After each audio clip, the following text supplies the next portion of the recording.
सरकारकडे पगार नसेल तर हे सरकार का चालवत आहे? या सरकारच्या तिजोरीतला पैसा जातोय कुठे? कोण लुटतंय? हा आमचा पहिला प्रश्न आहे. अंगणवाडी सेविकांच्या मागे शिवसेना ठामपणे उभी आहे, राहील आणि त्यांच्या प्रत्येक आंदोलनामध्ये शिवसेना सहभागी होईल. नंबर 2, महानंदा डेअरीचा विषय सध्या या महाराष्ट्रातला अत्यंत संवेदनशील विषय. आज सकाळीच महानंदा डेअरीतल्या काही कर्मचाऱ्यांशी माझ्या दूरध्वनीवर चर्चा झाली. महानंदाच्या कर्मचाऱ्यांना गेल्या 5 महिन्यापासून पगार. मी का सांगतोय अंगणवाडी सेविका महानंदा म्हणजे सरकारशी संबंधित कर्मचाऱ्यांना 4-4, 5-5 महिने पगार दिला जात नाही. महानंदाच्या कर्मचाऱ्यांना 5 महिन्यापासून पगार दिला जात नाही आणि ही महानंदा आता गुजरात लॉबीला विकली जाते. महानंदेचं व्यवस्थापन अशा प्रकारे विस्कळीत करण्याचं कारण एकच आहे, मुख्य म्हणजे जमीन. 27 एकर जमीन महानंदाची.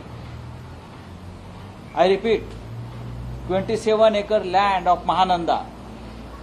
ही 27 एकर जमिनीवर गुजरात लॉबीचा डोळा आहे आणि ती जमीन घशात घालण्यासाठी महाराष्ट्रातल्या राज्यकर्त्यांनी आणि राजकारण्यांनी हा गुजरात लॉबीशी केलेला सौदा आहे. 27 एकर जमीन. या क्षणी महानंदा डेअरीचे जे चेअरमन आहेत, महानंदा या संपूर्ण व्यवस्थापनाचे, ते कोण आहेत? या राज्याच्या दुग्ध विकास किंवा महसूल मंत्र्यांनी जाहीर करावं परजणे कोण आहेत. कोणाचे मेवणे साडू नातेवाईक आहेत ना ते मंत्रिमंडळातल्या कॅबिनेटमधले, हे परजणे कोण आहेत आणि त्यांच्या मदतीनं 27 एकर जमिनीचा सौदा होतोय की नाही महानंदाच्या गुजरात लॉबी बरोबर, याचं स्पष्टीकरण महाराष्ट्राला मिळाला पाहिजे. या मुंबईतल्या मोक्याच्या जागा धारावीपासून महानंदापर्यंत, वरळीच्या मिठागरापासून सगळ्या जमिनी फक्त गुजरात लॉबीच्या घशात कशा जात आहेत, का जात आहेत आणि कोण घालतंय, हे काय सूत्र आहे, याचा स्पष्ट खुलासा ताबडतोब होणं गरजेचं आहे. याशिवाय भयंकर प्रकरणं जमिनीची समोर येत आहेत. पण महानंदा जी विकायला काढली आहे त्याच्या मागे हे सूत्र फक्त 27 एकर जमीन महानंदाची ही एका लॉबीच्या घशात घालण्यासाठी आहे.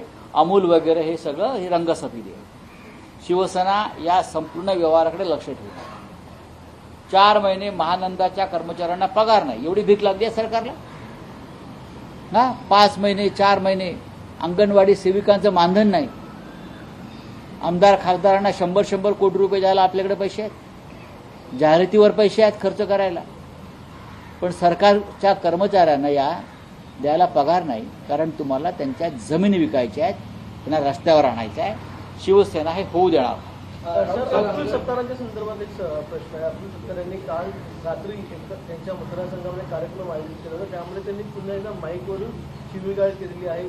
जो जमला होता त्यांना लाठीचार्ज करा असे आदेश. मला माहीत नाही त्याच्याविषयी. अशा गोष्टी ज्या आहेत हे या सरकारचे चरित्र आहे. किती वेळा त्या माणसावर बोलायचं? बोलावं नाही, त्यांचे प्रवक्ते आहेत ते बोलतील. महाराष्ट्रात इतर सुद्धा अनेक राजकीय पक्ष आहेत, महिला आहेत, त्या बोलतील ना. आम्ही बघू ना त्याचं काय करायचं. पण महानंदा आणि अंगणवाडी सेविकांचा प्रश्न शिवसेनेने गांभीर्याने घेतला, अत्यंत गांभीर्याने घेतला. ही जमीन 27 एकर कोणाच्या घशात कोण घालताय आणि त्यासाठी महाराष्ट्रातल्या कॅबिनेट मंत्र्याशी आणि त्याच्या नातेवाईकाच्या महानंदावरचा काय व्यवहार आहे हे स्पष्ट होणं गरजेचं आहे. हजारो कोटीची जमीन आहे ती, 27 acre Mahananda. Prime location, prime land ज्याला म्हणतो आपण, जमिनीचा तुकडा आहे सोन्याचा. म्हणजे तुम्ही मुंबई अशा प्रकारे कोणाला देताय, कोणाच्या घशात घालताय? कवडी मोल किमतीत विकताय आणि त्या बदल्यात या सरकारमधल्या मंत्र्यांना काय मिळत आहे?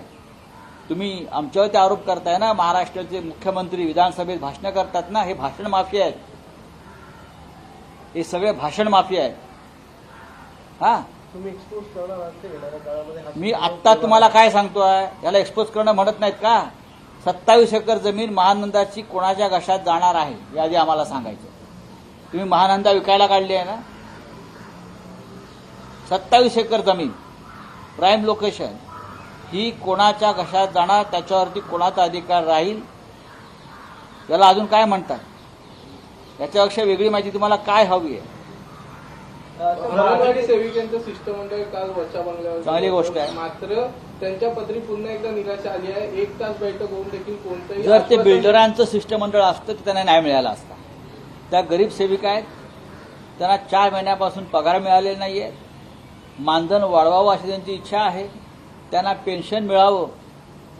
किती रक्कम आहे? वर्षाला 11 कोटी रुपये पेन्शनची. 11 कोटी रुपये जर या सरकारच्या खिशात नसतील तर या सरकारनं जमिनीत गडप व्हायला पाहिजे, बरं का? या सरकारची लायकी नाही काम करण्याची. सर, अजित पवार गटाकडून पदाधिकाऱ्यांना अध्यक्षांना गाड्या देण्यात येणार होता, मात्र अंजली दमनी यांनी आक्षेप घेतल्यानंतर जो वाटप आहे गाड्यांचा तो आता थांबवण्यात आला. चांगली गोष्ट आहे, भरपूर पैसे आहेत त्याच्याकडे. आता अजित पवार गट जर गाड्यात देणार असेल तर शिंदे गट हेलिकॉप्टर देईल आमदारांना, स्पर्धा राहील ना. सुरुवात कोणी केली या स्पर्धेत? हेलिकॉप्टर देतील, मर्सिडीज देतील. महाराष्ट्रात ही स्पर्धा सुरू आहे, कोण किती पैसे खर्च करत आहे. पण अंगणवाडी सेविकांना पगार नाही, महानंदाच्या कर्मचाऱ्यांना पगार नाही, इतर शासकीय संस्था डबघाईला आलेल्या आहेत, त्यांच्या जमिनी विकायला काढलेल्या आहेत, धारावीच्या लोकांना घरं नाहीत. जगनमोहन रेड्डी हा? जगनमोहन रेड्डी यांचा जो पक्ष आहे वायएसआर तेलंगणा, तो सध्या काँग्रेसमध्ये विलीन होण्याच्या वाटेवर आहे आणि शर्मिला रेड्डी यांच्या सख्खी जी बहीण आहे तीच काँग्रेसमध्ये आज प्रवेश करते. व मी ही माहिती घेतलेली आहे. दक्षिणेत जर काँग्रेसचा विस्तार होत असेल अशा प्रकारे, आंध्रमध्ये खास करून, तर त्याचा 2024च्या लोकसभा निवडणुकीला आम्हाला सगळ्यांना फायदा होईल. महानंदा का जो स्कैम है, महानंदा डेयरी जो राज्य सरकार का एक संस्था है, कोऑपरेटिव डेयरी डेवलपमेंट, वो अब गुजरात लॉबी को बेचने का की तैयारी चल रही है. हमारी मंत्रिमंडल ने इस बारे में पूरा निर्णय लिया है. बात वो नहीं है, बात है उस संस्था की 27 एकड़ प्राइम लैंड, उसका सौदा होने जा रहा है. 27 एकड़ प्राइम लैंड है, सोने की चिड़िया है. वो जमीन यहाँ के मंत्रिमंडल के कुछ हमारे महाराष्ट्र के कैबिनेट मिनिस्टर, जो उनके रिलेटिव्स, वो महानंदा पर चेयरमैन है या बड़े पदों पर है. ये मिली जुली पूरी वो व्यवहार हो रहा है और करोड़ों करोड़ों करोड़ों रुपया का उसमें घपला होने वाला है. ये सीधा व्यवहार नहीं है महानंदा अमूल को देने वाला, उसके पीछे 27 एकड़ लैंड जमीन का व्यवहार है. और हम जानना चाहते हैं सरकार से, वो जमीन किसके, जब व्यवहार होगा जमीन किसकी होगी. सर, इंडिया आघाडी बैठक मुख्यमंत्री अरविंद केजरीवाल को तीसरी बार सम्मिलित किया गया. हालांकि वो ईडी ऑफिस नहीं गए, लेकिन दिल्ली के जो आम आदमी पार्टी के नेता वो दावा कर रहे हैं कि ईडी जो है अरविंद केजरीवाल को गिरफ्तार करने वाली, ये पूरे कार्य को आपकी श्रद्धा देगी. देखिए, इंडिया ब्लॉक के जो प्रमुख नेता हैं उनके ऊपर ये दबाव चल रहा है, चाहे महाराष्ट्र हो, चाहे झारखंड हो, चाहे दिल्ली हो. हेमंत सोरेन जी को भी इस प्रकार से प्रताड़ित किया जा रहा है, केजरीवाल जी को किया जा रहा है. लेकिन अगर ये दोनों नेता कल सुबह मोदी जी को मिलकर कहेंगे कि मैं बीजेपी में आ रहा हूं, तो पूरा मामला ठंडा हो जाएगा. वॉशिंग मशीन में अगर दोनों जाएंगे अंदर तो कुछ नहीं होगा. हमारे देखो ना महाराष्ट्र में अजित पवार जी का क्या है, खुद मुख्यमंत्री आरोप करते हैं अजित पवार के ऊपर 70,000 करोड़ का सिंचन घोटाला, और 24 घंटे में बीजेपी में शामिल हो जाते हैं तो पूरा फाइल बंद. हसन मुशर्रफ, जिसको जेल में डालने की भाषा हो रही थी, बेल पर छूटे थे, मंत्री बन गए. हमारे पार्टी के 10 ऐसे विधायक और एमपी है जिसके ऊपर ईडी का वारंट है. अब कहाँ गया वारंट भाई?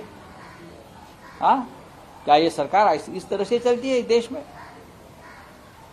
पूरा इंडिया ब्लॉक केजरीवाल जी और सोरेन के साथ मजबूती से खड़ा रहेगा और है। सर सर, वही जितेंद्र कांग्रेस की बात आव्हाड करते हैं, विरोधक कर्नाटक के कांग्रेस के नेता हैं DK हरिप्रसाद, उनका बयान है कि जिस प्रकार से अयोध्या में जो लोग जा रहे हैं उनको प्रॉपर सुरक्षा दिया जाए, नहीं तो ये दूसरा गोधरा कांड हो सकता है। इस तरह तुलना ठीक है, उनके पास कोई जानकारी हो सकती है, लेकिन मैं इतना ही कहूंगा, ये किसी एक पार्टी का कार्यक्रम अगर बनाने जा रहे हैं वो गलत है।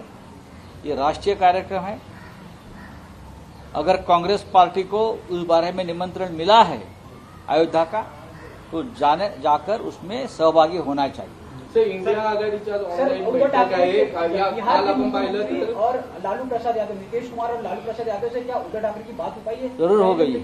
सर, क्या थोड़ा बता पाएंगे? जरूर हो रही है। नीतीश कुमार जी से बात हो गई, नीतीश कुमार जी से बात हो गई है, केजरीवाल जी से बात हो गई है, कल दिल्ली के वरिष्ठ कांग्रेस नेता वेणुगोपाल जी से बात हो गई है, और भी सब प्रमुख नेताओं की उद्धव ठाकरे जी से बातचीत चल रही है, और जल्दी ही हम एक वीडियो कॉन्फ्रेंसिंग पर हम एक दूसरे से बात करेंगे।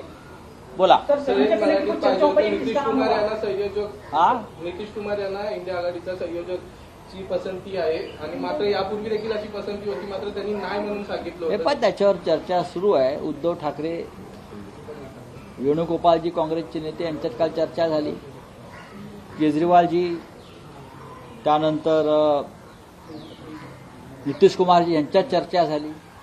इंडिया आघाडीतल्या सगळ्या प्रमुख घटक पक्षांशी एकमेकांचा संवाद सुरू आहे। चला, सर थँक्यू। जितेंद्र आव्हाडांनी एक वक्तव्य केलेलं आहे. किसका नाम? एक वक्तव्य आहे. सर